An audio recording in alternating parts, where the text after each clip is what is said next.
औज़ुबिल्लाहि मिनश्शैतानिर्रजीम बिस्मिल्लाहिर्रहमानिर्रहीम सुब्हानका ला इल्म लना इल्ला मा अल्लमतना इन्नका अंतल अलीमुल हकीम। Assalamu alaikum dear students. Today we gonna do the 15th lecture of operating system. In this lecture we'll discuss about the major issues that are related with the threads or multi-threading system. So threads issues.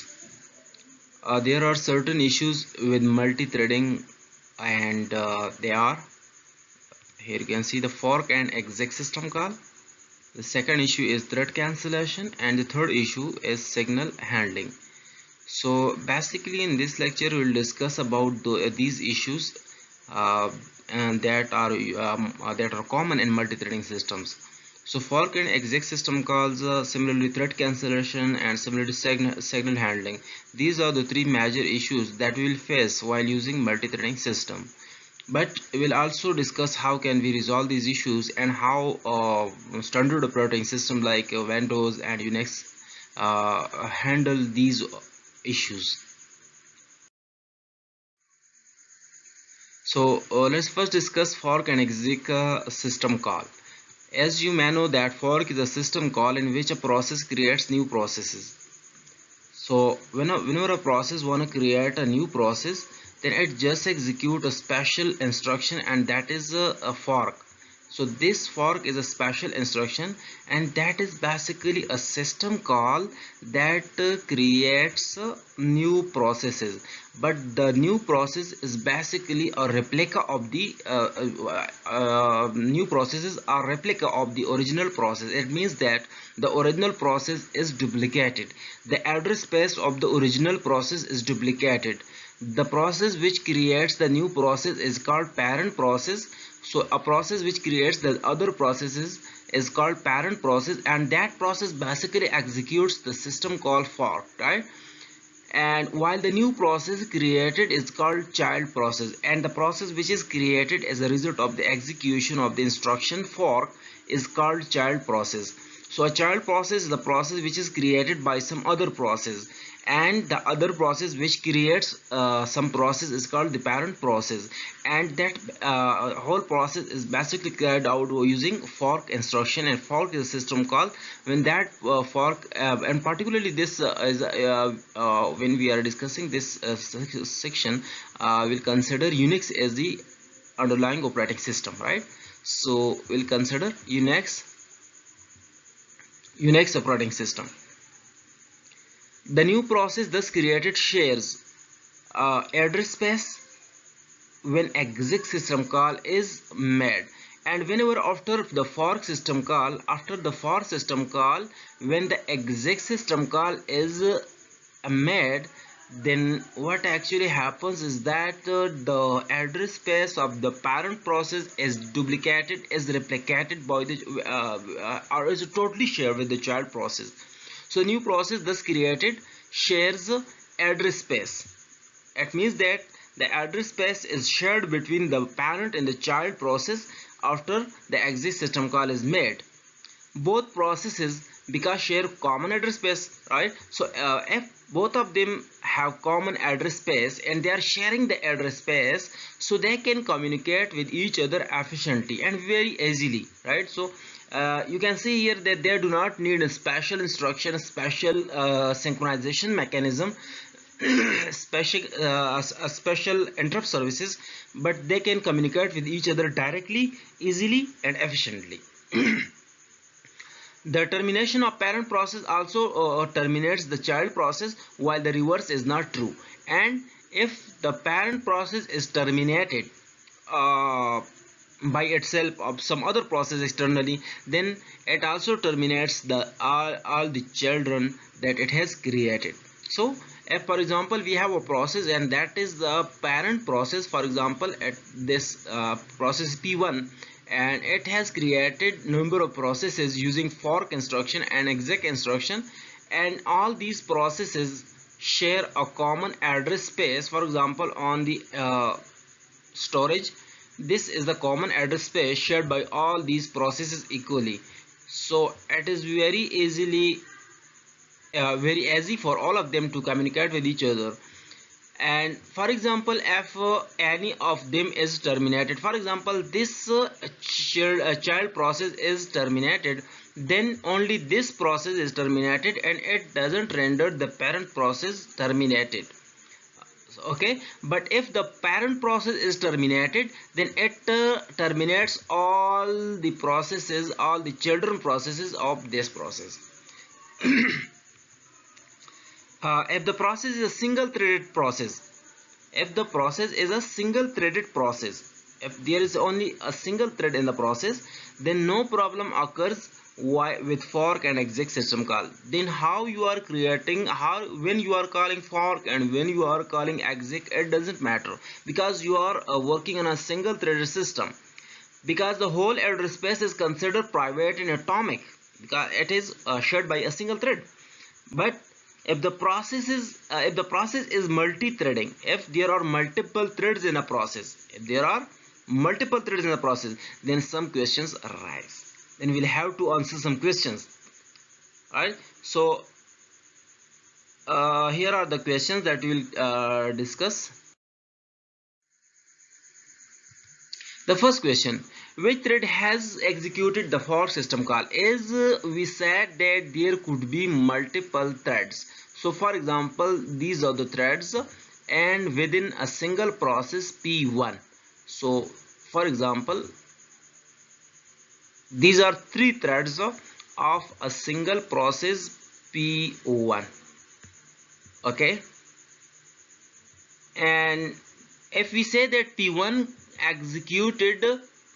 executed fork system call, it means that P1 is basically want to create a process, a child process, and if it executes the fork system call, then the first question that we will have to answer is that which thread has executed the for system call, because the process is not a unithread system, it has multiple threads. So either this thread may have invoked the for call, or may this one, maybe this one. So you'll have to decide that which thread is basically executing the for system call.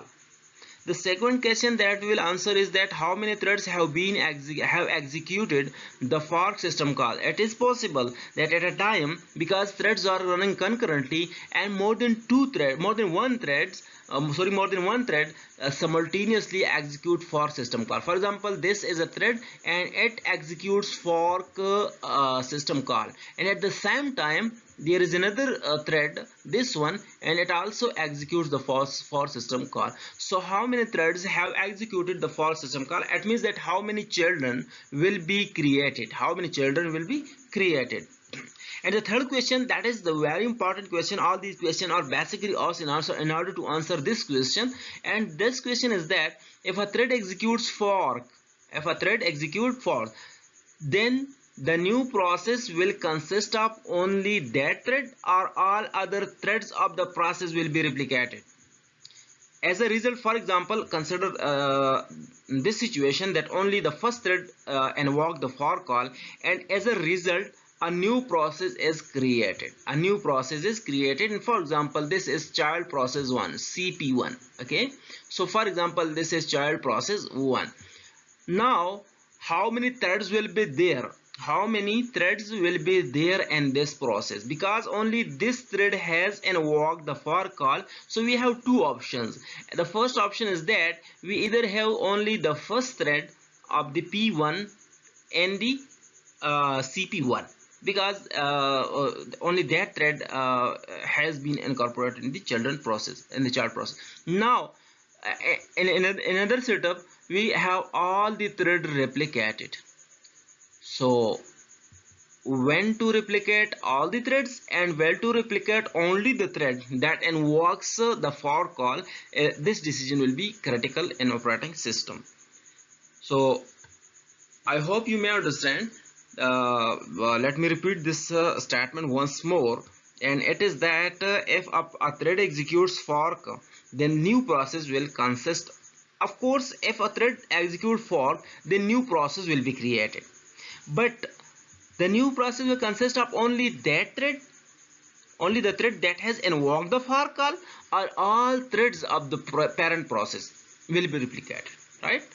And the third question that is also critical: if a thread executes exec, then which address space will be replicated? If followed by fork, if a thread execute exec system call, then exec system call basically shares address space.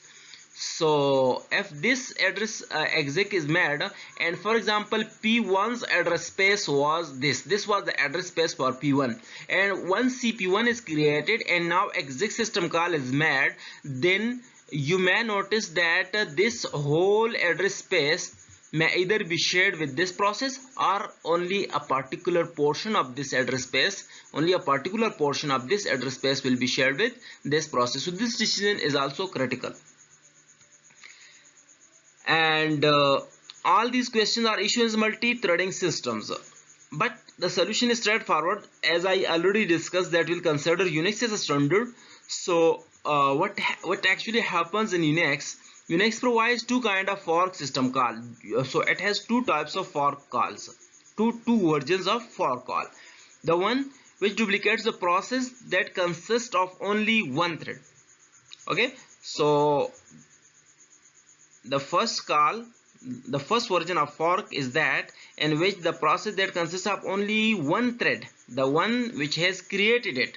Okay, so the child process just consists of, for example, if this process p1, if this process p1 is creating and this particular thread is executing the fork system call, another process cp1 child process, for example 2, cp2 is created, then in this case cp2 the one version of fork is that only the thread which has invoked the fork will be replicated. Okay, and all other threads will not be replicated. So these threads will not be replicated. This is the first version of fork call. And the second version of the fork call, while the other kind of fork duplicates all the threads of the parent process, and another kind, for example, another this was the fork version 1, so I'm writing here f1 means fork version 1. And for example, now suppose this thread executes fork version 2. What actually happens in fork version 2 is that if the child process is created, and for example I'm writing here the cp3, so child process 3 is being created as a result of f version 2 execution. And how the threads are being replicated, all the threads of all parent threads are being replicated, right? So you can see here that because there were 3 threads in the parent process, and now you can see in the child process there are also 3 threads, so all the threads of the parent process are replicated in the another version of the fork call. These are the 2 versions of the Unix operating system.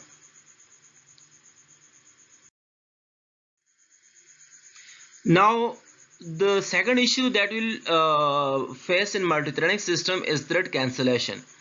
What is basically thread cancellation? The termination of a thread having not yet completed its task is called thread cancellation. A thread which is in the middle of execution and it has not yet finished its task for which it was dedicated, and so some other thread cancelled it. Some other parent process thread for example says that this thread execution is no longer required, so this process is called termination of a thread. This cancellation performed by some other threads, as I already said that for example a thread which is in running state. Okay, this is a thread which is in running, and for example there is another thread. In the coding of this thread there is a particular condition upon which this thread is being cancelled, and if this thread requests for cancellation of this thread, so we will say that this is thread cancellation. The thread that is being cancelled is called target thread. So this is the target thread that is being cancelled, right? Because it is being cancelled by the this thread. If a thread is cancelled, then which other thread should also be cancelled? Because threads are interrelated, most of the threads are interrelated. You can see that multiple threads run in parallel, It is because there is some task that is required to be to perform in either concurrently or in parallel, so that the throughput can be enhanced. For example, if this thread is these three threads are running, and at some time this thread wanna terminate, this is the master thread, and that actually terminates all the other thread. It requests the other threads to be cancelled, so it commands the other threads that they should stop working. Just considering a simple example, if four threads are running in parallel, searching for something in a large database. So we have a large database. For example, here is the database. Just here is the database, and here are records, and this is a very huge database. So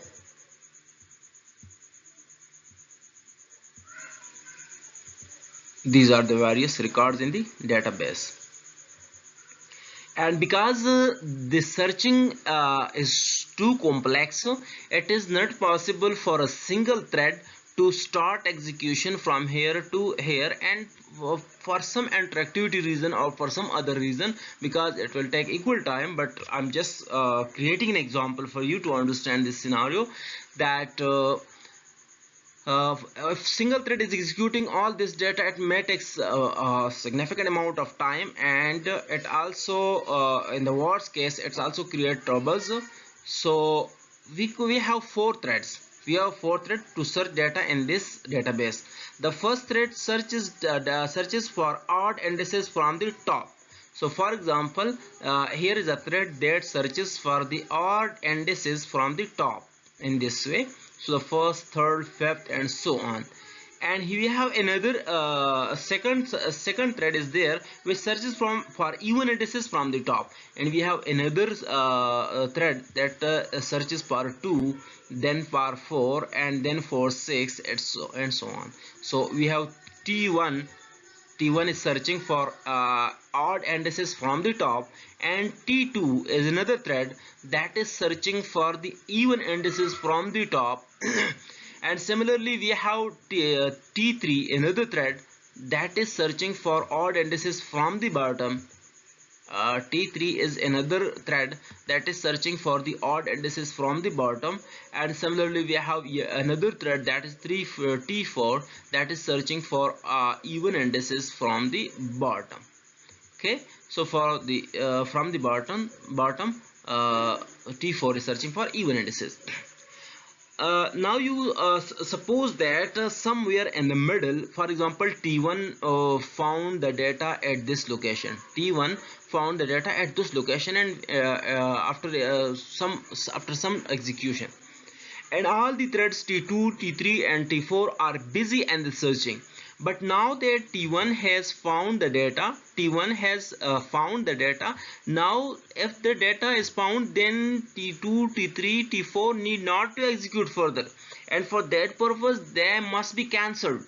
And this cancellation may either be made synchronous or asynchronous. We are just going to discuss, but just consider the scenario in which the execution of the three threads is no longer required.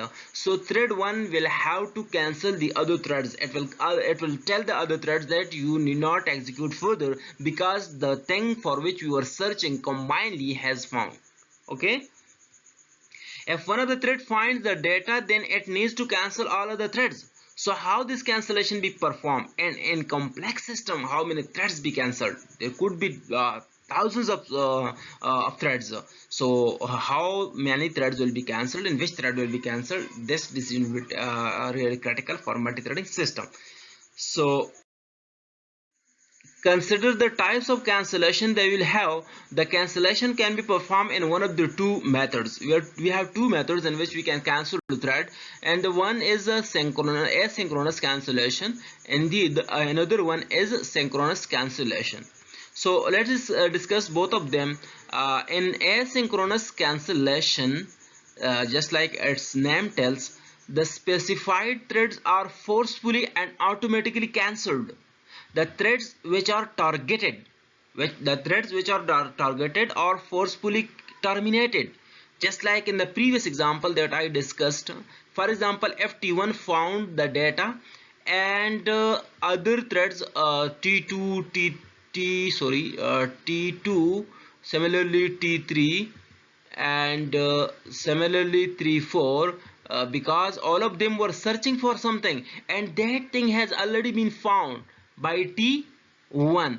Now T1 will have to terminate these directly and automatically. Will tell them that stop executing, cancel, and cancel this one, and it also cancels this one. So if they are directly cancelled, if these threads are directly cancelled by the thread, so target threads are specified and they are told to be cancelled, so this situation is called asynchronous system, asynchronous cancellation. It means that the target threads are immediately cancelled. Immediately they are cancelled. The process should specify that which other target threads be cancelled. As you can see that here, this thread specified that which other threads are also searching for the same thing, and it find that T2, T3 and T4 are searching for the same thing. So the thread specified that which threads should be cancelled, and once it specified the threads, it cancelled that thread, it cancels that threads immediately. Now the second class of cancellation is synchronous cancellation. What about synchronous cancellation? Once a thread is cancelled, then all other threads periodically checks that whether they should also cancel themselves or not. For example, if every thread will look for the situation that whether it should run or not. So consider the previous example that we discussed. Here the T1 doesn't call the other threads to be terminated. T1 finds the data and it terminates itself. That's all. But when T2 was searching for something, then it was not only searching for something in database, it was also checking its status that whether should it continue or not. So there was a loop. Periodically it was checking. Periodically T2 was checking that whether its execution is required or not. And that is usually once again carried out using a shared variable. So T1, once it finds the data, it just sets the value of that variable to be some, for example, it was previously 1 and now it becomes 0. So T2 periodically checks this value that whether this value is 0 or 1. As long as this value is 1, then T2 will execute and will search in the database. But because it periodically checks that, and once T1 finds the value, then it renders this value to be 0, and once T2 finds that this value is 0, so it will terminate itself, and this is synchronous termination, synchronous cancelling. Do you understand that? It means that a thread doesn't directly tell the other threads to be terminated, but the threads themselves check periodically their status that whether they should continue or not. And upon decision they either cancel themselves or not. Alright, so this is synchronous cancellation. So we have two kind of cancellation, asynchronous and synchronous cancellation. You may find different versions of asynchronous and synchronous in different windows and different operating system, like Windows operating system, Unix, Linux, etc. The periodic checking procedure for each thread is specified in the code of the thread. So every thread, for example T1 is not only threaded to execute for what it is designed, but it also checks that whether its execution is required or not, whether it needs to be cancelled or not. Okay, and that is defined in the code of the thread. If a process finds that it needs not to execute further, then it is cancelled itself. And I just told you that if a process finds that it doesn't need further execution, then it simply cancels itself. And the final issue that is associated with multi-threading is signal handling. If a process receives a signal, why a process will receive a signal? Then I have already discussed interrupts, traps, etc. In these cases, if interrupts are generated in the system and the signal are received by a process, and the process has multiple threads, then to which process the signal be passed. For example, we have multiple threads, like here, for example, three threads are there, and this is a process P1. So within process P1 we have three threads, T1, T2 and T3.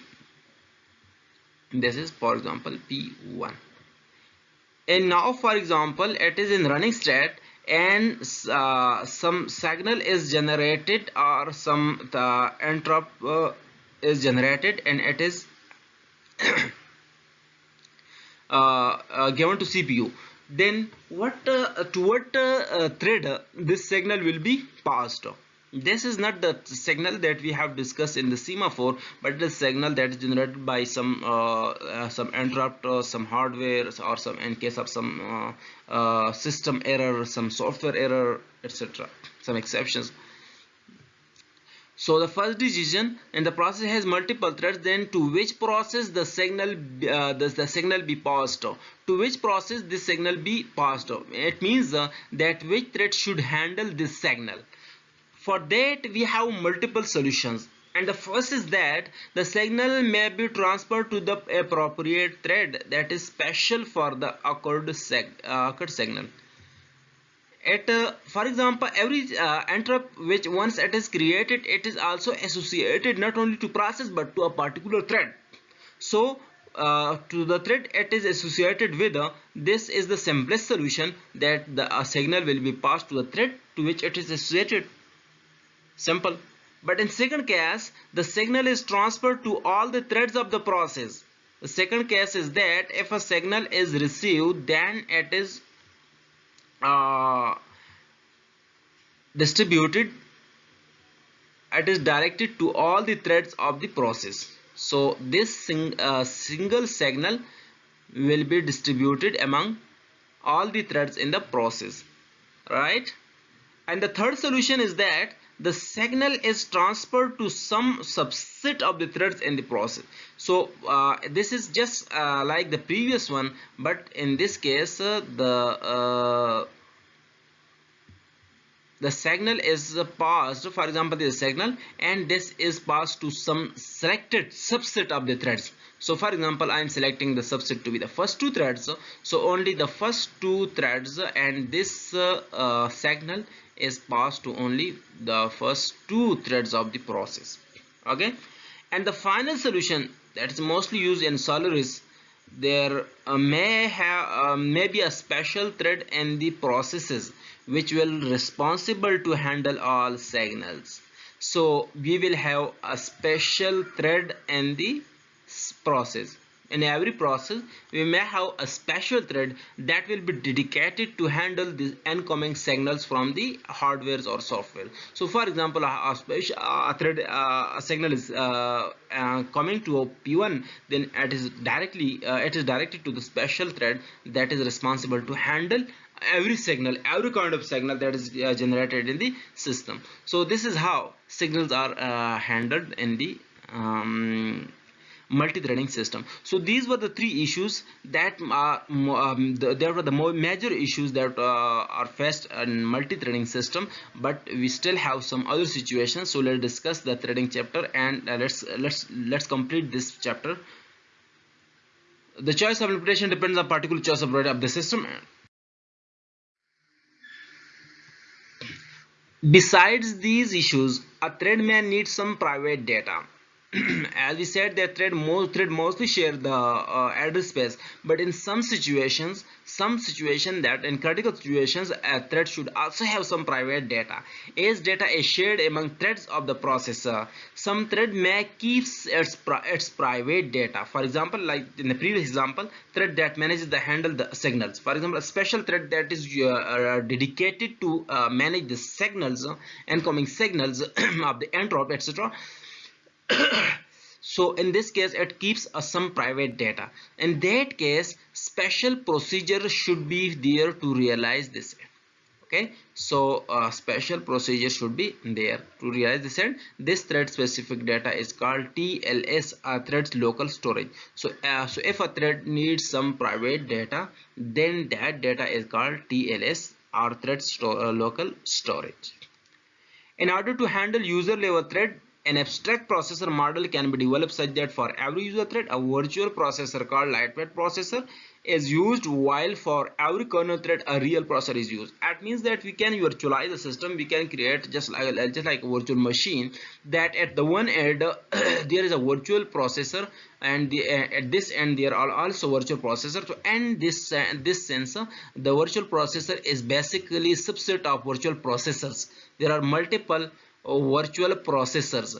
These processors are nothing but just a representation in which the user level threads, for example T1, this is a user thread, and this user thread is run on one, and similarly there is another thread which is running on another virtual processor. You can see that there will be no processor at all, but we are just abstracting this reality, and similarly this will handle T3, and the actual processor, that may be multi-core processor, so there will be multiple CPUs, and the actual execution of T1 may be here. For example, T1 and T2 may be here, because there are more than T1 and T2, the virtual processor are more than the actual processor.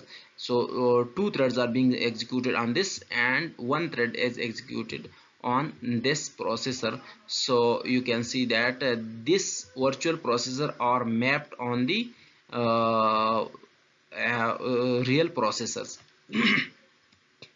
Similarly, kernel threads are scheduled on a real processor, and user level threads are scheduled on virtual processor. So if we are scheduling these threads, then these threads are user level threads are scheduled on this virtual processor, which is nothing but just an imaginary scene. But actually these threads actually are scheduled on the actual processor by the kernel. Okay.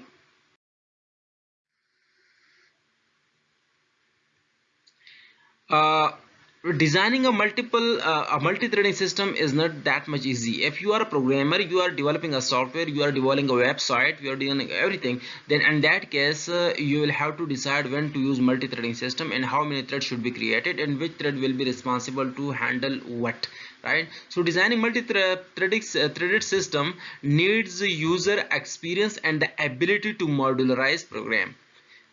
If the programmer have the ability to modularize the program, so that one module can be executed on one thread and another module will be executed on another thread, then that's easy. But it needs a lot of user experience, that how to deal with the particular situation, and which we need multiple throughput and enhance interactivity and enhance convenience. So the module thus identify are those whose parallel execution is required. So those modules that need to be executed in parallel will be identified, and they do some job concurrently. And if they want to do some job concurrently, in that situation we need to create multiple threads, and every thread should be given the responsibility to handle a particular module.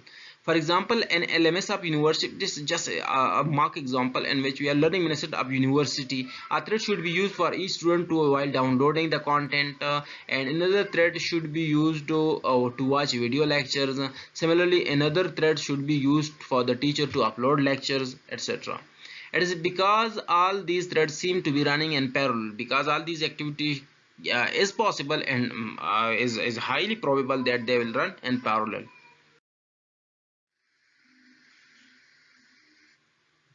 uh, I'm just telling you that what actually happens in Python when we are dealing with multi-threading system. Inshallah, in the next two lecture we will do a lab work in which we will discuss how can we create threads in Python, and how we can manage a multi-threading system, and then we will discuss how critical section problems and process synchronization problem can be solved using Python. So in Python, when a thread is created, then the code that will be run, the thread is written in a function, and after the creation of the thread, the function is specified as a target of that thread. Okay, so the function for every thread, there is a function. For example, this is a function 1, here is another function 2, and here is another function, function 3. So we'll have multiple functions, and for example if you want to run all these functions on different threads, so we'll create, for example here are two functions, so I'll create two threads, and every thread will be responsible for T1 will execute F1 and similarly T2 will execute F2. Okay. To use thread in the Python, we need to import thread library. Thread library that is used in the Python import threading. Just import that is used to import the library which is threading, and then create new thread using the statement t is equal to threadings.thread. This t is capital, so threadings.thread and target is equal to a function, and the function that we actually want to run by this thread, we will switch this, and finally once it is done we will write t.start, so the thread will start executing.